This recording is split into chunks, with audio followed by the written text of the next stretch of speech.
Bismillahirrahmanirrahim. Assalamualaikum warahmatullahi wabarakatuh. Perkenalkan, saya Wildan selaku mahasiswa Universitas Pelita Bangsa. Di sini saya akan mendemonstrasikan pemilihan umum dan perilaku masyarakat saat pemilihan umum di Bekasi. Halo Bekasi, apa kabar semuanya? Balik lagi bareng gua di podcast Ngobrol Santai Bekasi. Hari ini kita bahas sesuatu yang bisa dibilang menentukan masa depan kita semua. Tentang pemilu. Tapi bukan cuma soal nyoblos ya. Kita bakal ngobrolin lebih dalam partisipasi politik dan perilaku masyarakat Bekasi saat pemilihan umum. Segmen di sini saya juga udah menjelaskan beberapa segmen. Segmen yang pertama yaitu Bekasi dan realita pemilu. Gue mulai dari sini dulu deh. Kabupaten Bekasi itu luas, padat dan dinamis. Kita punya kawasan industri yang sibuk banget, perubahan yang terus berkembang, dan masyarakat yang sangat beragam, mulai dari buruh pabriknya, pedagangnya, ASN-nya, guru, mahasiswa, sampai anak-anak Gen Z yang baru pertama kali nyoblos. Tapi pertanyaannya sekarang, seberapa peduli kita sama pemilu? Kan gitu. Setiap 5 tahun sekali kita dikasih hak buat milih siapa yang mau kita percaya ngatur hidup kita, dari presiden, DPR, sampai kepala daerah. Tapi sayangnya nggak semua orang sadar kalau itu bukan sekedar rutinitas. Ada yang milih karena ikut-ikutan, ada yang milih karena dapat sesuatu dari calon, dan gak sedikit yang bilang, males politik mah kotor. Kenapa banyak yang apatis? Nah, ini penting banget. Banyak dari kita yang udah kecewa duluan, udah milih nih kita, tapi tetap aja kok nggak ada perubahan. Gua datang ke TPS capek, tapi yang naik malah bukan yang gua harapkan gitu. Banyak tuh pertanyaan-pertanyaan kayak gitu, seperti itu. Gue ngerti banget deh. Tapi kalau kita semua mundur, siapa yang bakal ngelawan yang curang? Kalau yang jujur dan peduli dan semua ya, yang opportunities makin gampang main. Di Bekasi saya lihat sendiri masih ada yang milih karena si A temennya Pak RT, atau si B kasih kaos waktu kampanye, dan yang lebih parah ada yang masih jual suara, uang 50.000, 100.000 cuma buat 1 hari, tapi dampaknya bisa 5 tahun bahkan lebih. Perilaku pemilih di Bekasi. Perilaku pemilih itu macam-macam, dan di Bekasi lo bisa lihat sebuah jenisnya.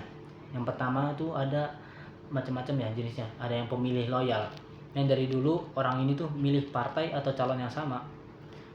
Yang kedua yaitu adalah pemilih pragmatis. Dia milih siapa aja yang kasih keuntungan buat mereka, yang mereka tuh ngasih keuntungan buat pemilihnya. Yang ketiga adalah pemilih rasional, yang benar-benar lihat program dan track record dari calon kandidat yang akan melamar di bagian.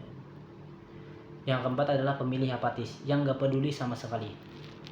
Yang jadi PR sekarang adalah gimana caranya bikin kelompok ketiga ini, pemilih rasional, jadi mayoritas. Karena cuma mereka yang bisa bantu lahirin pemimpin yang kerja buat rakyat, bukan buat kantongnya sendiri. Anak muda masa bodoh? Gak banget. Sekarang kita bahas soal anak muda.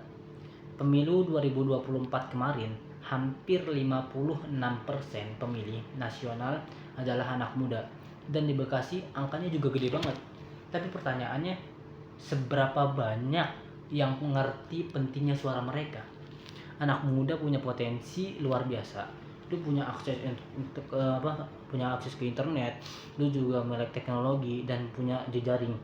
Tapi kalau lu diem, males cari tahu dan milih karena ikut teman, itu sayang banget deh menurut gue ya. Padahal lu bisa jadi agen perubahan, lu bisa jadi relawan pemilu, lu bisa edukasi lingkungan, lu bantu lawan hoax, ajak orang-orang sekitar buat mikir lebih kritis gitu.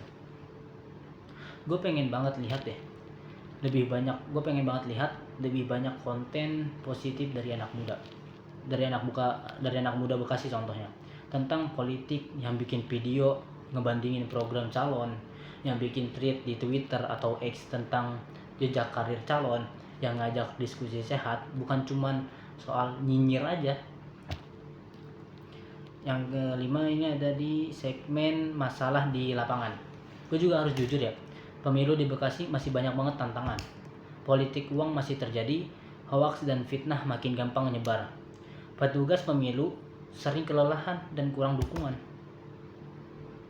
Tapi ya, dan masih banyak juga warga yang gak ngerti sistem pemilu. Tapi bukan berarti kita nyerah. Kita punya peran masing-masing, entah sebagai pemilih, pengawas, apalagi relawan, atau sekedar orang yang mau jaga suara tetap bersih.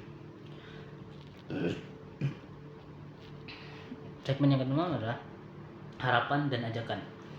Gue selalu percaya perubahan itu dimulai dari langkah kecil, dan salah satu langkah kecil paling berdampak yang bisa lo lakuin adalah lo datang ke TPS dan milih dengan sadar.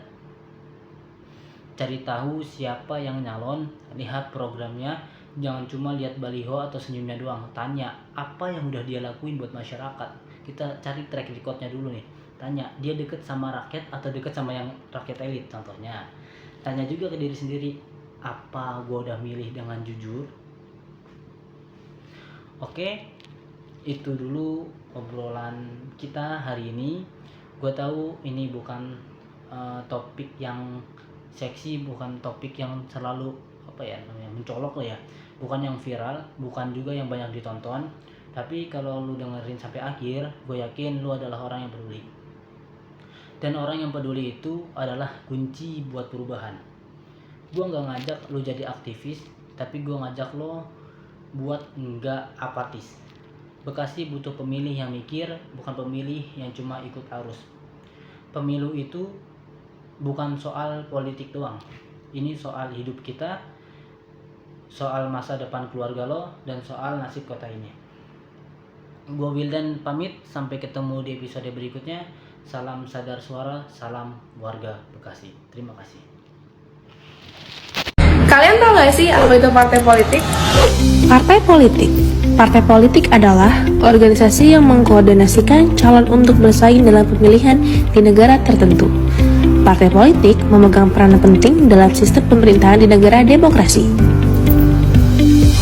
Fungsi partai politik di Indonesia berdasarkan pasal 11 Undang-Undang Nomor 2 Tahun 2008. 1. Sarana pendidikan politik bagi seluruh masyarakat Indonesia agar menjadi WNI yang sadar akan hak dan kewajibannya dalam kehidupan bermasyarakat, berbangsa, dan bernegara. 2. Menciptakan iklim yang kondusif bagi persatuan dan kesatuan bangsa Indonesia demi kesejahteraan masyarakat.